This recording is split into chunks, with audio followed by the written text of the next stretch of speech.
अंदर में बड़ा हादसा हुआ है।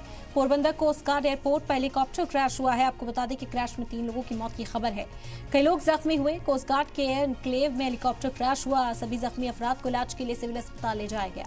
2 महीने पहले यहां पर हेलीकॉप्टर क्रैश हुआ था। समुद्र में हादसे का शिकार हुआ था। एक बार फिर से हेलीकॉप्टर क्रैश में 3 लोगों की मौत की खबर सामने आई है। तटरक्षक बल का एक हेलीकॉप्टर समुद्र में 2 महीने पहले हादसे का शिकार हुआ था और एक बार फिर से अब यहां बड़ा हादसा पेश आया। तस्वीरें बेहद खौफजदा करने वाली हैं। धुएं का गुबार इस हेलीकॉप्टर से उठता हुआ नजर आया। फौरी तौर पर आग पर काबू पाया गया, लेकिन जानों को बचाया नहीं जा सका। 3 लोगों की मौत की खबर सामने आई है। बेहद अफसोसनाक ये खबर इस वक्त आप तक पहुंचा रहे हैं। गुजरात पोरबंदर में ये बड़ा हादसा पेश आया। पोरबंदर कोस्ट गार्ड एयरपोर्ट पर हेलीकॉप्टर क्रैश हुआ है। हेलीकॉप्टर क्रैश में 3 लोगों की मौत की खबर है। कई लोग जख्मी हुए हैं। कोस्ट गार्ड के एयर एनक्लेव में हेलीकॉप्टर क्रैश होने की खबर सामने आई। सभी जख्मी अफराद को इलाज के लिए सिविल अस्पताल ले जाया गया।